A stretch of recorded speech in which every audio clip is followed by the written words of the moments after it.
Welcome to Occasional Wisdom, Episode 1. My name is Don. Recently, I found myself between jobs. After some soul-searching, my girlfriend suggested to me that I become a writer, something that I've been inspired to do for some time. I thought that this would be the perfect opportunity to do this. So, in an effort to get the creativity flowing, I thought that I would create a podcast blog. One reason for this is because I will be writing my scripts so that I can stay on topic, and it'll force me into writing. It's also a way to get my writings known. My first topic today is today's state of affairs in our country. It's notable that I began this venture during our government's shutdown. The country's government is completely broken and unable to function. Other countries are standing back, watching and laughing. Recession is a nearby reality, and our delegated representatives won't work toward a resolve. Our national parks have been closed, national monuments, and all non-essential government offices are also closed. It's all a matter of pride. Democrats, Republicans, congressmen, senators, they're all the same. They refuse to work out a solution. They're completely indifferent to the problems that the rest of us face. What happens to a citizen when they're irresponsible and do not do their job? They lose their job.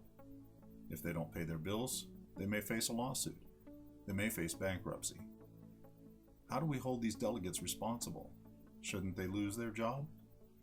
Why are they allowed to be irresponsible without consequence? They make their decisions in secret. They surprise us after they get their own way. They do not represent us, nor do they represent our better interest. They're making a mockery of our forefathers. They mock our precepts and our principles. They behave like children who can't get what they want. What will happen to us? What will happen to our government? Will there be a resolve? The answer to these questions may be found in our own history. We will again experience economic recession, or worse, depression. Our federal republic will fail itself, and we will find ourselves living in a socialist democracy, or worse, chaos. If we look at the history of Germany, we can see how easy it was for a terrible dictator to take advantage of a government in chaos, and all under the guise of unification. He committed atrocities beyond compare. I pray that we will not find similar circumstances in our country's future. My second topic today is human respect. Over the last several years, I have found that our cell phone and computer-oriented culture is taking a toll on the basics of human respect in society. People argue and fight with one another over email or text messaging. They say things that they would never say to someone if they were face-to-face. As a manager, I once even had an employee resign via a text message. Appalling. What has happened to us that we can't even pay basic respect to our fellow man? Last week, a man on a crowded commuter train in California pulled out a .45 caliber pistol. He raised the gun and pointed it across the aisle before tucking it back against his side. He drew it out several more times. Passengers who are packed around him stand and sit just feet away, but no one reacts.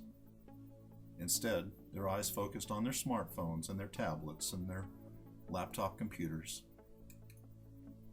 They didn't look up until the gunman fired a bullet into the back of a San Francisco State student getting off the train. What has happened to our human awareness?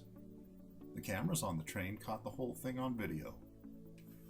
The man was not trying to hide his actions. He did all of it in plain view of the other passengers. If only they would have looked. Studies say that road rage occurs because the offender cannot be seen well by the offended. If you accidentally bump into someone at the mall, normally the offender says, "I'm sorry," or "excuse me," or something like that. The offended can look at them and see whether their apology is genuine. This is ascertained through micro gestures on the human face. When you are in a car, you can't see whether a person feels badly about their bad driving. The offender gets angry because they feel as though there was no human respect. road rage ensues. Poor leaders tend to hurt people or commit human crimes because they don't have to look at the people in the eye. It's easy to dismiss another person if you don't know them. It's easier to dismiss a life if it's only a number or if they are less than human. This has been played out many times in history. The telephone is a great invention if it's used properly. It's okay if someone doesn't answer the phone. It might mean that they are busy. Don't get mad about it. In my lifetime, we didn't always have answering machines, voice messages, and so forth. It's not a big deal if you can't get through. Put the phone down and pay attention to the people that are all around you. Well, I suppose that's it for today's episode. If you have comments or questions, just email them to me. I'll try to get to you on our next episode. Thanks for joining us on Occasional Wisdom. My name's Don and I'm your host. Have a blessed day.